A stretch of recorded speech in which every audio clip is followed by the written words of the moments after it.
Of course your eyes are kind of angry and cussing you out right now because you just rubbed makeup remover all over them.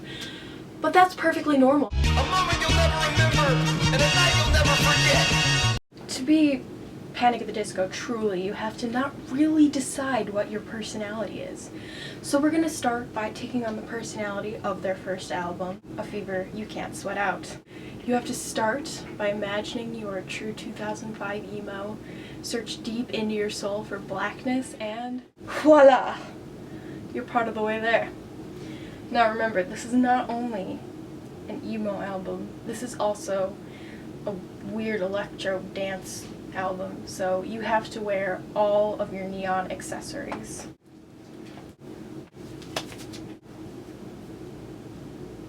Now you're probably kind of hungry because you've just woken up from your long time of not being banned before, so it's probably breakfast time. You could have some nails for breakfast. And if you get hungry later, you can always have tacks for snacks. Oh, how it's been so long. We're so sorry we've been gone, but finally, you are pretty odd. Which, if you're me, that's not a normal thing, but finally, you are Panic at the Disco's second album. So basically, you get to be the Beatles for a little while. So the first step in looking like the Beatles, of course, is something covered in paisleys and very hippie-ish. So the second step, of course, is to have some kind of weird little vest. Always cute, always great.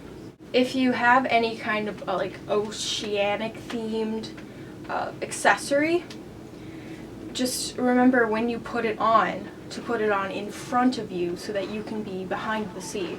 At this point, you might be saying, well, things have changed for me, and that's okay, but it's not that okay, even though, you know, you do look pretty good in this. But unfortunately, the album's like not doing the best it's ever done. You know, it's kind of very different from your last musical output, so your legs have to go.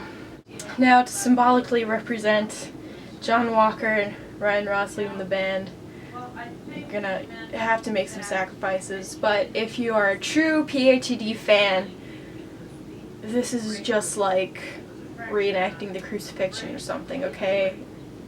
Just, do you think you could bring the camera down a little? Hi. So, getting ready for the third album. You're dressed in black not only because you're mourning the loss of your legs, which have been replaced with stumpy things, not wency things. Anyway, but also because to embody vices and virtues, you have to get put on your classy, streamlined look. Any classy, streamlined looks, obviously, is going to have a black suit coat, so You'll never know if you don't ever try again, so let's try.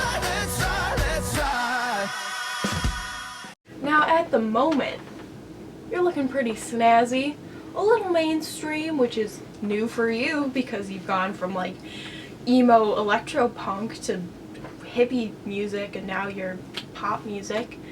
But that's good because you look great, and you pretty much look great in everything you try on. But this has a twist. It's a little steampunk, so we're going to put on some edgy eye makeup. Oh, memories. Where'd you go? Oh, legs. Where'd you go? Now you have to make this very dark because a lot of things are dark in your life right now. Also, Pete Wentz helped you out with this, and he's famous for eyeliner. So you might look like a very attractive raccoon, but that's okay because you're rocking it. Going to Vegas? Now is the perfect time for Panic at the Disco's fourth and most recent album, Too Rare to Live, Too Rare to Die. Perhaps their longest album title yet. Of course, for this one, you're going to have to lose your streamlined look, although you can keep many attributes from Vices and Virtues. But you gotta have some more fun. So we're switching out the black for a nice colored suit coat. Let's go. Look at you, all ready to party. At this point, it would also be a great idea to grow a third arm. This very real arm that I actually grew out of my own shoulder by myself that is part of my flesh, represents Dolan Weeks, who joined the band for this lovely album where they explored a little funkier style. To really emphasize how funky this is, I'm gonna need one final touch. Now girls, and boys will love me. Now sadly, Panic at the Disco recently lost another member. So, you're gonna have to get rid of the corresponding arm. Say goodbye to the wonderful arm that is Spencer Smith. And being blue is better than